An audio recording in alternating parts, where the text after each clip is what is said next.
pendant 14 ans un centre de formation auprès d'entrepreneurs. J'accompagnais des entrepreneurs dans le secteur des CHR, café, hôtel, restaurant, maison d'hôtes, etc. Et puis après, je me suis mis à faire du bilan de compétences. Et sur ma route, j'ai rencontré des outils plus holistiques, plus alternatifs sur la connaissance de soi. Et j'ai commencé à m'en servir auprès des entrepreneurs que j'accompagnais. Parce que entreprendre, c'est prendre des risques, c'est tester sa relation avec l'argent, avec sa sécurité, le contrôle, etc. Et souvent, je voyais que même quelqu'un qui avait bien préparé son projet, il était freiné à certains moments et que ces freins, ils étaient surtout personnels. C'était pas forcément le marché, comment il bougeait, ou c'était plutôt lui, soit sa capacité à prendre des décisions, soit sa problématique d'avoir peur de manquer. Un exemple tout simple. Beaucoup d'entrepreneurs sont à France Travail, rentrent dans des parcours création, ils ont des indemnités, puis c'est bizarre, le jour où il n'y a plus d'indemnité, c'est la panique. Et même si le projet est bon, on abandonne peut-être.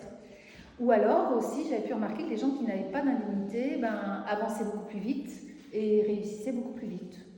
Donc je me suis intéressée, en plus je suis très intéressée par les hommes et les femmes, en quoi c'est différent, parce que dans l'entrepreneuriat il y a très peu de femmes, même si ça a énormément évolué. Et du coup les archétypes, les symbolismes, parce que j'ai fait aussi, quand j'ai rencontré Catherine, en reprise d'études, j'ai fait un mémoire sur l'accompagnement à l'entrepreneuriat. Est-ce qu'on accompagne différemment les hommes ou les femmes ? Et souvent, on avait ce fameux plafond de verre dont vous avez pu entendre parler, c'est-à-dire que dès qu'on commence à avoir des responsabilités dans les entreprises, on a l'impression que le sexe, pas le genre, mais le sexe devient un sujet. Et donc, est-ce que c'est du conditionnement? Est-ce que c'est une sorte d'atavisme familial, etc., transgénérationnel? Je ne mettais pas ces mots-là à l'époque dessus, mais je me suis intéressée à la partie plus psyché. Puis j'avais fait 1 an de psycho à la fac, donc voilà, je trouve toujours qu'est-ce qui se passe dans notre tête. Et surtout, on est tous d'accord qu'on est mené par nos inconscients. C'est-à-dire qu'on croit se connaître, on croit savoir pourquoi on agit. Mais en fait, peut-être qu'il y a des choses invisibles qui, ne serait-ce que par nos loyautés familiales, nous empêchent d'avancer. Je m'étais rendu compte que, par exemple, des gens voulaient entreprendre soit parce qu'ils avaient un grand-parent ou un père qui était entrepreneur, etc., ou à l'inverse, qui voulaient entreprendre parce qu'il y avait eu aussi une faillite. Voilà. Et donc aujourd'hui, j'ai complètement arrêté la partie institutionnelle de la formation et de l'accompagnement. C'est-à-dire plus de financement, il faut que les gens en plus y payent pour se faire accompagner, parce qu'avant, ils avaient des financements avec les CPF, etc. Et je vais même plus loin que ça, c'est-à-dire que mes croyances ont changé parce que j'ai expérimenté à titre personnel et j'ai vu dans les gens que j'accompagne entre ce qu'ils avaient écrit sur leur thème natal et ceux qui venaient me raconter, que ça matchait à chaque fois. Et je suis très chiffre, je suis très rationnelle. Je me disais, c'est quand même étrange cette histoire. Et donc j'ai creusé et aujourd'hui, effectivement, j'accompagne les personnes en reconversion professionnelle ou en développement d'activité et aussi les gens qui sont en rupture de vie. Tous les gens qui ne savent pas où aller, quelle est la direction. Et c'est pour ça que je me suis dit que pour cette petite conférence fictive, j'allais peut-être, puisqu'on a commencé la discussion tout à l'heure avec Sylvie, vous raconter que c'est quoi un thème natal. Voilà, ça vous dit ?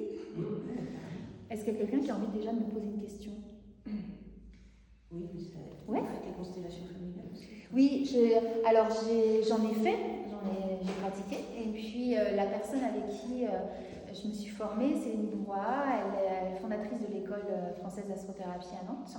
Et j'ai commencé un cursus avec elle, que j'ai arrêté après parce que j'en avais pas, je voulais pas être que constellatrice. Mais je fais de la constellation, c'est de l'approche systémique. De toute façon, tout le travail qu'on fait ici, c'est énergétique.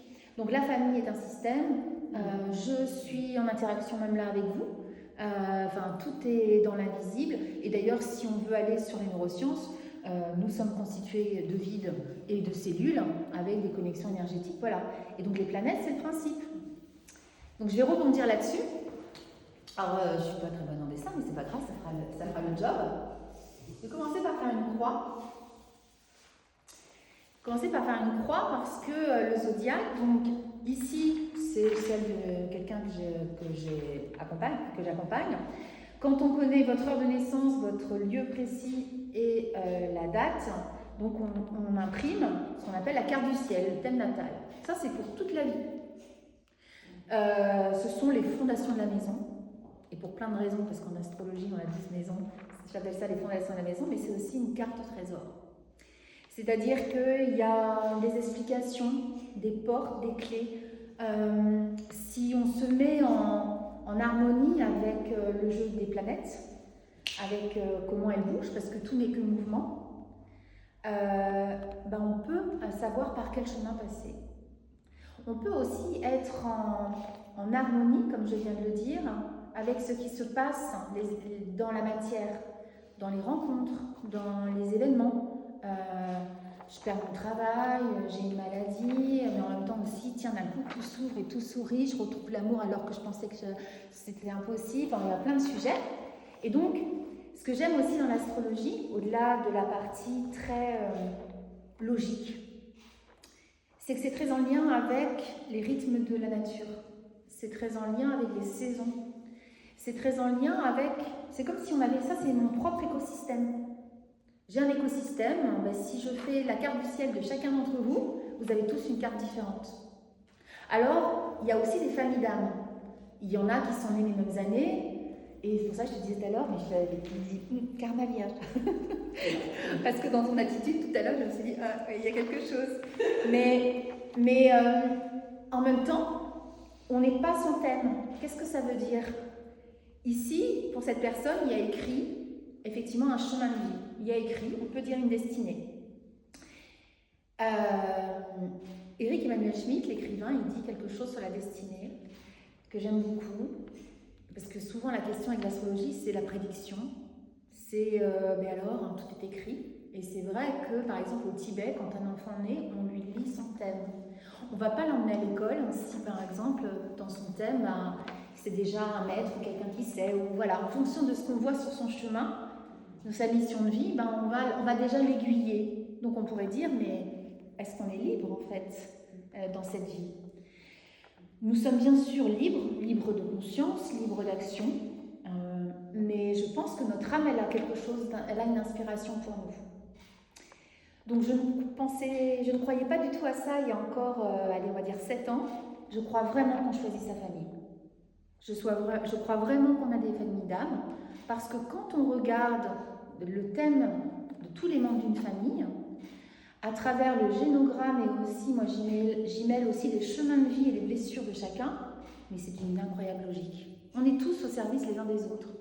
C'est waouh, c'est énorme. Donc ça voudrait dire qu'il y a peut-être un plan là-haut quelque part de je ne sais pas qui, je ne sais pas, mais en tout cas, ce que je peux voir, c'est que c'est là et que c'est écrit. Et donc moi, je trouve ça dingue. Voilà, donc je m'en sers, ça marche, les gens ça leur parle. Donc on roule comme ça. D'où l'histoire de cette croix, qui est le socle, ici, d'un tel natal, qu'on appelle la croix d'incarnation. Donc cette croix, on a ici l'ascendant. Je ne sais pas si vous connaissez votre ascendant. Ici, on a ce qu'on appelle du coup le descendant. On a le fond du ciel et le milieu du ciel. On va dire de façon très simple que tout ce qui est au-dessus de l'axe ascendant-descendant, c'est plutôt l'extériorité. Vos relations, quand vous sortez de chez vous, quand vous n'êtes plus dans votre intimité, on est plus sur ma relation au couple, à l'argent, ma place sociale, est-ce que je vais faire carrière, l'amitié, mon implication dans le monde associatif, est-ce que je crois en un Dieu, est-ce que voilà, enfin plein de choses. Et puis ici, en dessous, l'axe ascendant-descendant, on va plutôt être sur plus des aspects de construction personnelle, individuelle, mon identité. Donc c'est un peu ce qu'il y a de plus lunaire, de plus émotionnel, et puis ici on va plus être dans le concret. Mais bien sûr c'est beaucoup plus complexe que ça. C'est très complexe, c'est très multifactoriel, et pour revenir à ce que j'ai dit tout à l'heure, On n'est pas son thème parce que donc il y a un schéma de départ et puis après il y a des opportunités dans la vie et on décide de faire les tests, on va dire ça comme ça, ou de vivre les expériences, ou alors on est en résistance. Et même si le sujet de la santé, c'est toujours un sujet délicat, il faut faire très attention à comment on en parle, etc. Je pense que quand après on tombe malade, le corps somatise parce que c'était trop difficile de prendre conscience de qu'est-ce qui était en jeu là. Et donc, je suis formée aussi à l'astromédicale, donc là j'avais amené pour le moment, vous le connaissez, Michel Odoul, je l'ai vu en conférence il n'y a pas longtemps, j'ai pu discuter d'ailleurs aussi avec lui sur toutes les symboliques de la somatisation corporelle, etc. De toute façon, on est venu sur cette terre pour incarner dans la matière. Donc forcément, notre corps, c'est notre véhicule. Notre corps, et c'est notre complice. Et notre société, surtout en France, parce qu'il y a plein de cultures différentes aussi, etc. On ne peut pas vraiment dire que nous ayons une approche du corps en France ou en Europe en harmonie avec notre corps, libéré, etc., que ce soit sur tous les plans. Voilà. Ok ? Donc voilà, on a tous une carte. Alors c'est intéressant parce que l'ascendant démarre la maison 1, donc il existe en astrologie 12 maisons. D'accord ? Donc ça va dans ce sens-là. Les maisons, ce sont ce qu'on appelle des champs d'expérience. Donc la maison 1, l'ascendant, mon comportement, marque le début de l'affirmation de soi. Qui suis-je ? L'entrepreneur, il est là. Très intéressant parce qu'en face de l'ascendant, on va avoir le début de la maison 7, qui est la maison du couple. Exemple. Un exemple qui peut être très probant. J'ai un ascendant scorpion. D'accord ? Alors, l'ascendant, c'est le comportement. Donc, en fait, j'aime bien dire, quand vous arrivez dans une pièce, on ne vous connaît pas, c'est ce que vous dégagez. J'ai un ascendant scorpion, donc je suis... le scorpion a une sacrée image. C'est très sulfureux, c'est de l'eau. C'est de l'eau, mais stressé. C'est l'eau noire, c'est très émotionnel. Je vais avoir tendance à attirer à moi, en face dans la relation de couple, quelqu'un qui est donc en taureau. C'est-à-dire quelqu'un qui va être très ancré dans la matière. Là, je parle d'un couple idéal. Ça crée en tout cas, c'est l'archétype qui est écrit dans mon thème. Ça ne veut pas dire que vous allez vous mettre avec un taureau tout le reste de votre vie. C'est pas ça. C'est dans la mémoire familiale de ce qu'on vous a transmis. Vous êtes dans une sorte de surexcitation permanente émotionnelle. Souvent, ce sont des marqueurs ascendant scorpion de mémoire familiale où il y a eu soit des enfants qui ont beaucoup de grossesses qui ont été avortées, ou des drames en fait en lien vraiment avec la vie et la mort. Donc c'est ce qui me fait me sentir vivante. J'ai besoin d'être stressée pour me sentir vivante. Donc, comme c'est comme votre ascendant, parce que l'ascendant et où se positionne le soleil c'est le fameux signe. Alors je sais pas, je vais pas prendre un ascendant qui est dans la même énergie que le soleil. Tu m'as dit que tu étais ascendant taureau, soleil taureau. Parce que quand c'est comme ça, on n'a pas trop de dissonance, on croit que ce que tu dégages, c'est comme ça que tu vois le monde. Alors que par exemple, imaginez un ascendant scorpion avec un soleil en taureau, waouh, je suis tout et son contraire. Déjà compliqué dans la relation extérieure, parce que j'arrive, les gens me trouvent un peu bizarre, mais en fait, moi je suis hyper pragmatique. Dans la vie, j'ai besoin de concret et d'action vraiment en mode, j'appelle ça les livrables, quoi. Alors, les basiques, les fondamentaux sont là. Qu'est-ce que je peux vous dire d'autre ? Donc, il existe 5 planètes individuelles. Donc, quand on parle de l'horoscope, là, c'est le soleil. Moi, je suis Verseau, par exemple. Soleil Verseau. Alors, Verseau, c'est hyper astrologique. Et ça, je ne savais pas avant. Donc, on a l'ascendant, le soleil, qui montre plutôt comment on se comporte à l'extérieur. La lune, ce sont mes besoins. très important la lune. Jean-Yves Espier, dans le L, il parle un peu de l'astrologie lunaire, c'est intéressant, puisque on peut avoir des besoins très différents à l'intérieur par rapport à l'extérieur. Donc, toujours, tout ça, ça sert à quoi? Le premier levier, c'est à se connaître. Moi, avant de de rencontrer l'astrologie, franchement, j'avais déjà fait des thérapies, je suis hyper intéressée par tout ce qui est psyché. Je pensais vraiment que je savais qui j'étais. Je connaissais bien mon histoire familiale, il n'y a pas de sujet, quoi. Mais en fait, je le raconte aujourd'hui en disant, je ne mettais pas les bonnes pièces dans le bon ordre. C'était pas les bonnes causes et les bonnes conséquences. Et surtout, je n'y voyais pas de logique par rapport à mon chemin de vie. Donc, je travaille sur 3 plans. Un, la personnalité. Alors, j'aime bien le faire en tout petit bonhomme, parce que c'est souvent papa, maman et l'enfant intérieur.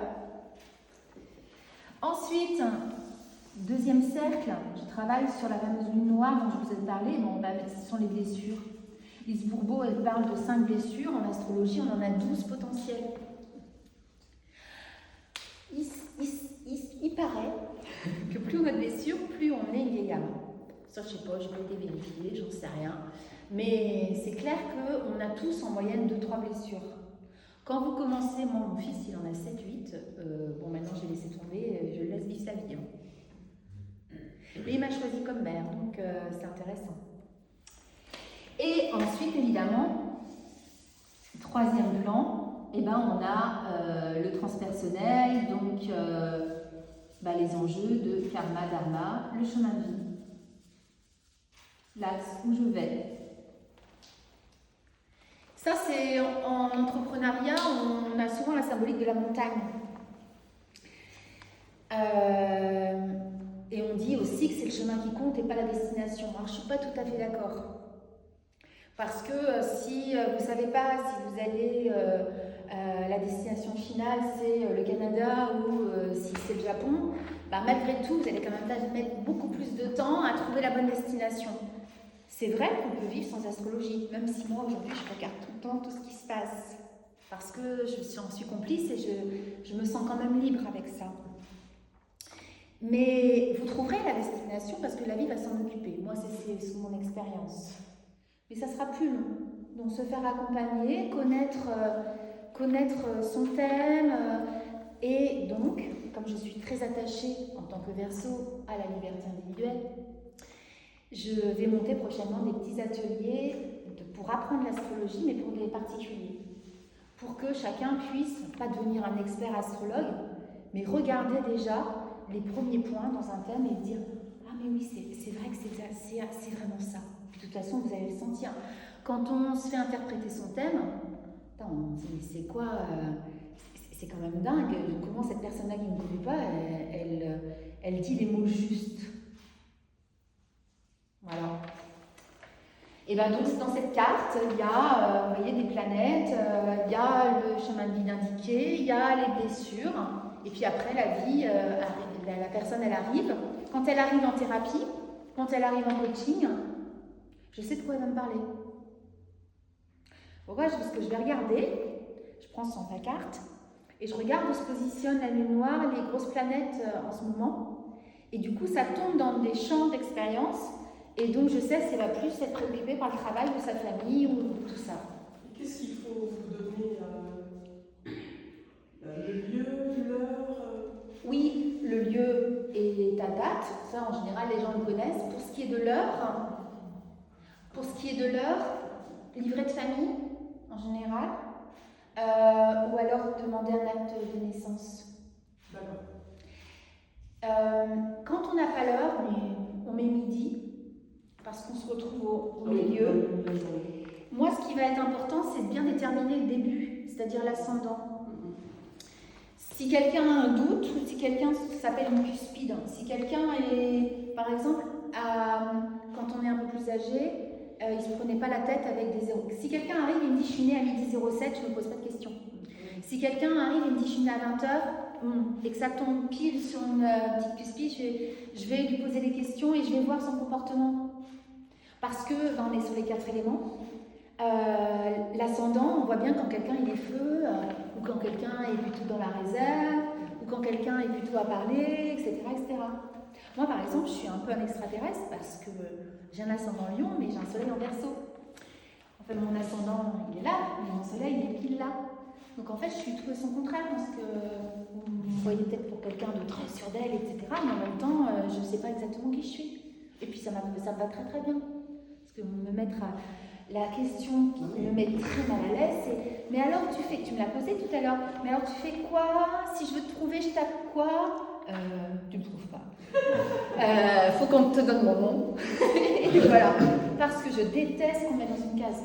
Parce que alors, j'ai grandi par rapport à ça, mais j'ai compris maintenant aussi pourquoi j'aimais pas ça.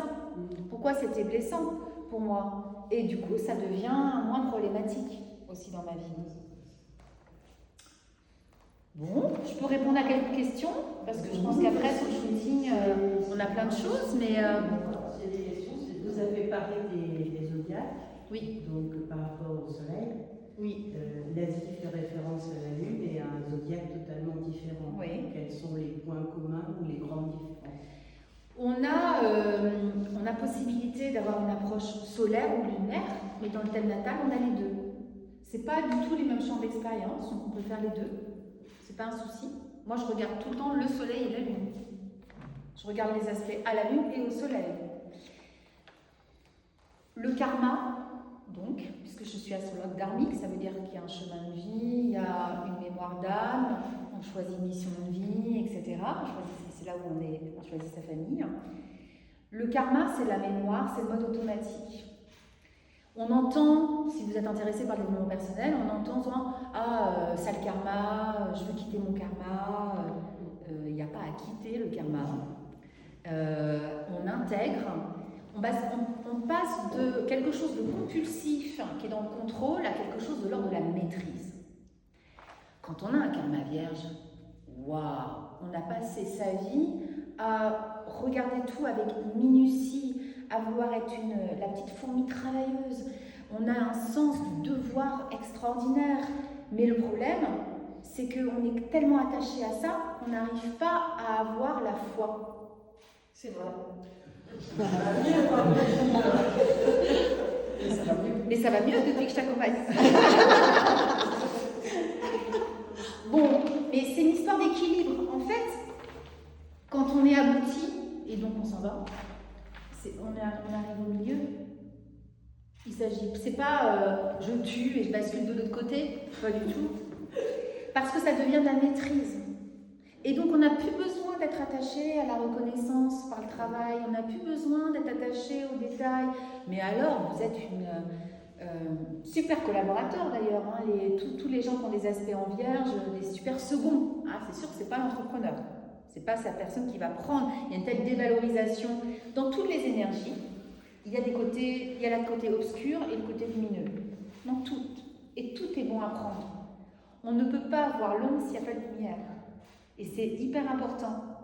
De la même façon, je ne crois pas que le chemin soit un chemin de la facilité. Et souvent, dans le développement personnel aussi, bien sûr, on est tous frères et sœurs devant l'éternel, etc. Ça, je crois qu'on est tous liés. Et puis, il y a des phases dans notre vie, on rencontre telle ou telle personne, etc. Mais comment dire, et l'amour est la seule réponse à la violence. Ça, c'est évident. À tout ce qu'on vit actuellement. Plus vous aurez la foi, plus on pourra compenser ce qui se passe de violent.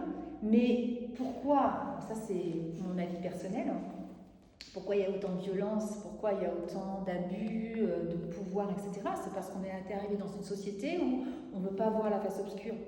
On a tué les sorcières, on a tué les trucs, tout est lisse, tout est propre, mais c'est pas l'être humain, on n'est pas là pour ça. Dans la nature, hein, il y a des prédateurs, il y en a qui tuent, enfin voilà, on a un cortex qui est aussi en mode vigilance. J'ai entendu quelque chose d'ailleurs de très intéressant, parce que je suis très intéressée à l'écologie. Et on sait qu'on va à la catastrophe, on est tous au courant.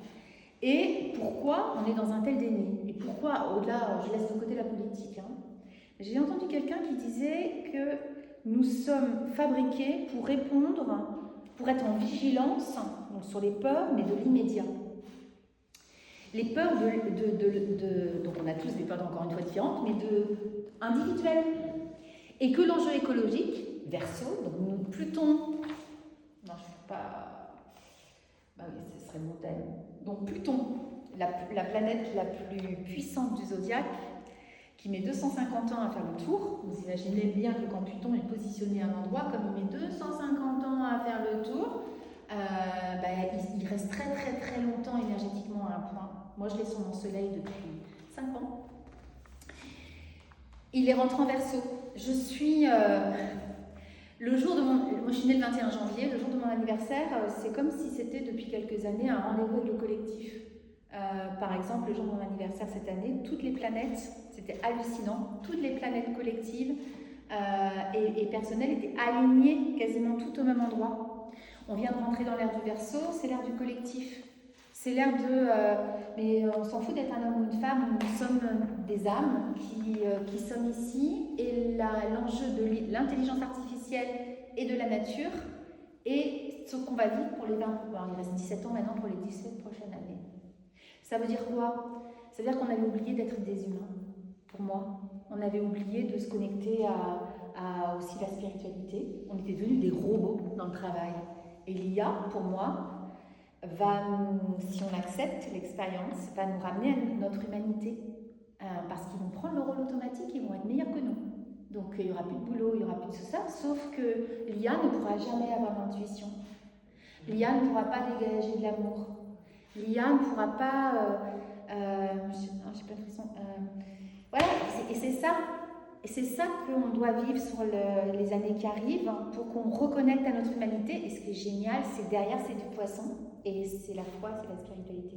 Encore une fois, je ne suis pas en train de dire ici que la religion, c'est l'utilisation de l'homme de la spiritualité, de la foi. Peu importe, chacun, ça fait partie de sa personnalité. Je suis musulman, je suis juif, etc. Ça fait partie de ce qu'il a au départ, de pourquoi j'arrive là et de ce que je dois vivre, forcément. Bon. Alors, j'ai une petite question. Oui. Qu'est-ce que vous entendez par rapport à la foi? C'est quoi avoir la foi? Qu'est-ce que c'est croire à... Alors, est-ce que déjà pour vous, la foi et la religion, c'est deux choses, vous distinguez bien? Alors, non, justement. Ah. C'est pour ça que je vous pose la question.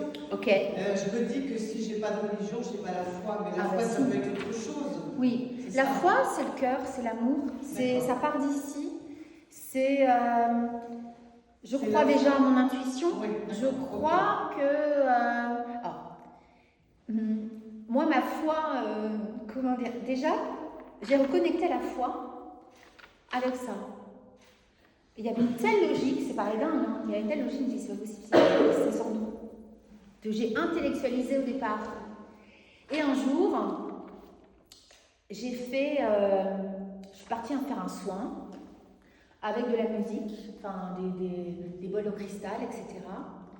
Et je me suis allongée sur la table et tout, et je me suis retrouvée à plonger dans l'océan et à aller nager avec des dauphins. Et ce que j'ai ressenti dans mon corps, je sais que je suis retournée à la source. Je me demandais pas pourquoi, je sais. J'ai vécu ça, ce que ça fait dans le corps en fait, et je sais pas, voilà. Donc j'y crois. C'est croire, mais à ce que vous voulez. Mais c'est croire que l'amour est plus grand, c'est croire.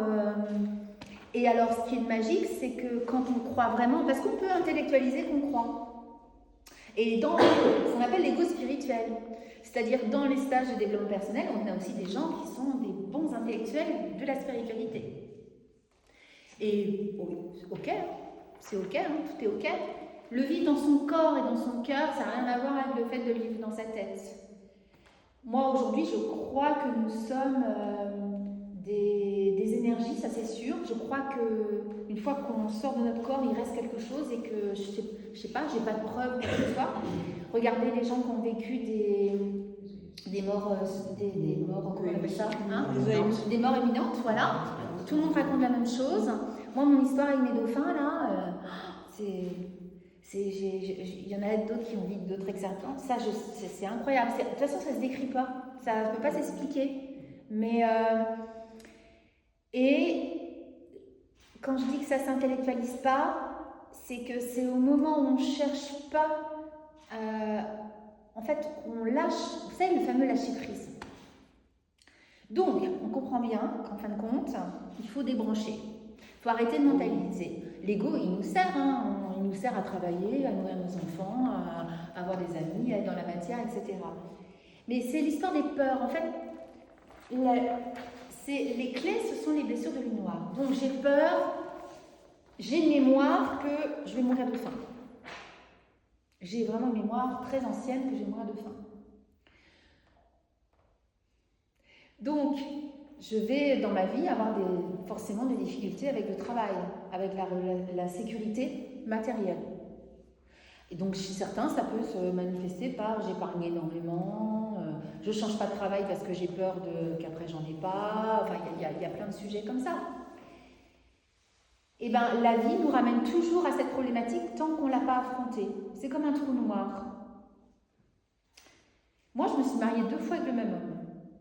Je ne vous dis pas la proportion de personnes socialement qui se sont mariées 2 fois avec le même homme, il n'y en a pas beaucoup. Quand j'ai pris la décision la 2e fois de divorcer, mais je me suis effondrée à un point. Je savais que c'était la bonne décision, mais alors, pour assumer ça auprès de ma famille et de mes amis, c'était très compliqué.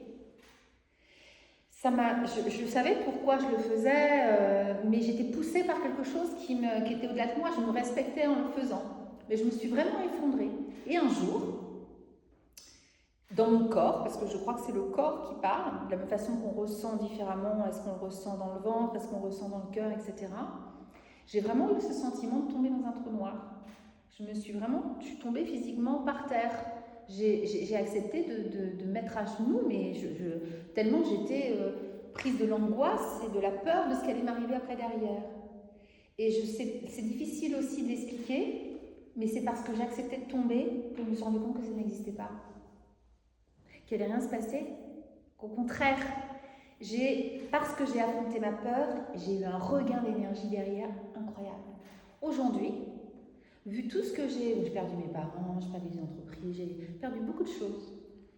Vu ce que j'ai traversé, mais j'ai pas peur de grand-chose parce que je crois et je sais qu'il va rien m'arriver. Il y aura toujours des solutions, même si j'ai moins d'argent, même si je me retrouve plus seule, tout ça. Non, mais on est tous à devoir passer par se confronter à ces peurs les plus profondes et c'est ça le karma. Bon. Merci. Alors, une question qui a peut-être rien à voir. Tu gères tes maîtres du temps? Parce que je sais qu'il y en a qui doivent partir et je dois... Midi 22. Tes maîtres du temps? Oui, alors on arrête à quelle heure? Midi 30?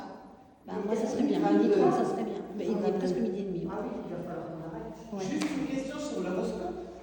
Oui. C'est quoi l'intérêt d'être sur l'horoscope tous les jours?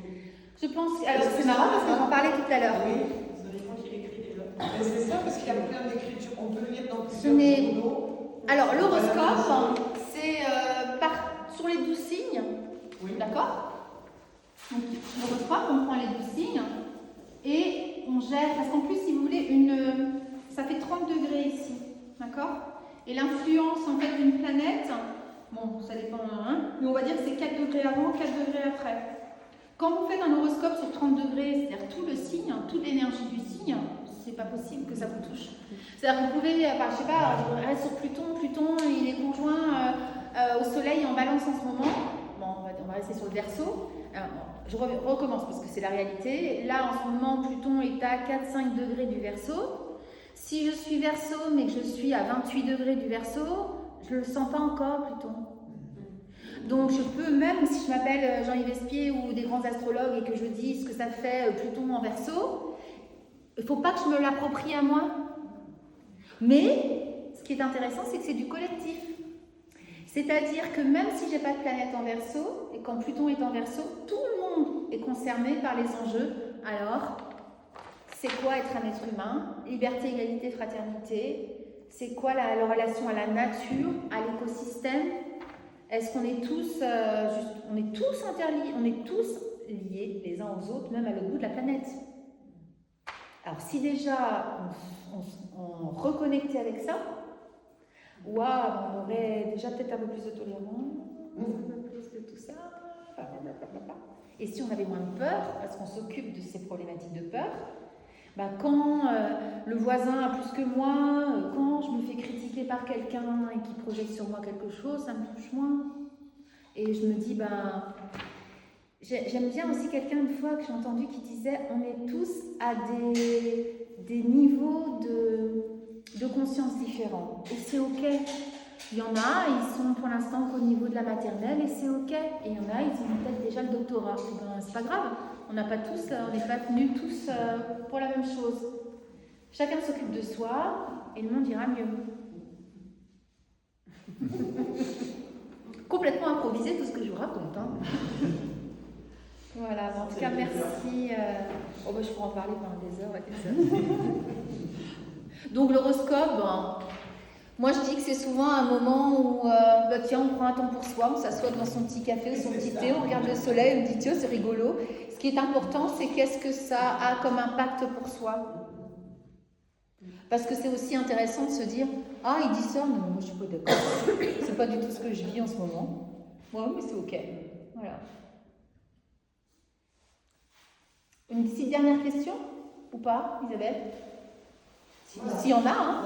Non, non j'en profite du langage, je déclenche et voilà. Mais, Donc je suis Marine Lemoigne, si vous me cherchez.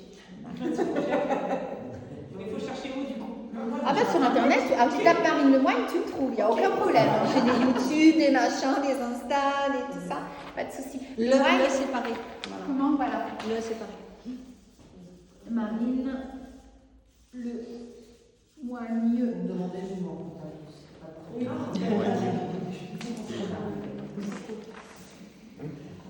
Et donc, en fait, comme je parle tout le temps j'accompagne aussi bien des projets pro et perso, mais comme tout et son contraire, c'est la même chose. Comme tout ce qui est en haut, comme disait Jung, et comme ce qui est en bas. Que vous veniez me consulter pour des enjeux personnels ou professionnels, tout est en interaction. Donc moi, je m'adapte.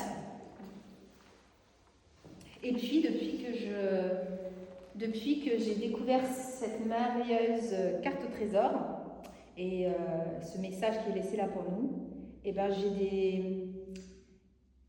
je canalise. Et alors là, ne me demandez pas. Je vais dire que des moments, je suis là avec le thème, il y a la personne, elle me pose une question, là, comme je frissonne de partout et je dis, c'est ça qu'il faut que vous entendiez. Après, mais ça se commande pas, c'est là. Mais si j'ai pas le thème avec moi, ça marche pas. C'est comme une porte qui s'ouvre, j'en sais rien.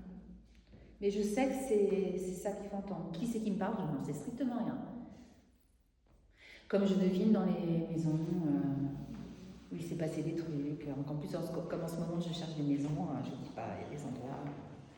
J'arrive, il y a des meurtres, des gens qui sont morts. Il y a un truc ici. Là, j'en ai visité une le week-end dernier, à la maison en bas super, dès l'étage, j'ai eu des flashs de femmes violentées, de trucs et tout. C'est comme ça. Ça va être compliqué de vous loger. Non, parce que je sais qu'il faut que en fait, avant de connaître tout ça, j'accompagnais des gens à trouver des endroits pour monter leur projet professionnel. Donc, ils me faisaient venir dans les lieux. Et c'est au fur et à mesure de ressentir, je me suis dit, bon, il doit y avoir des trucs, mais mettre des mots dessus, moi, ça n'a pas d'importance pour moi. Je ne cherche pas à avoir raison, je dis juste ce que je sens. Et maintenant, de plus en plus, surtout, ce que je fais auprès de vous, c'est ce que je veux continuer à faire. Parler librement de ce en quoi je crois, et après, vous êtes totalement libre d'en faire quelque chose. Merci encore d'être venu là.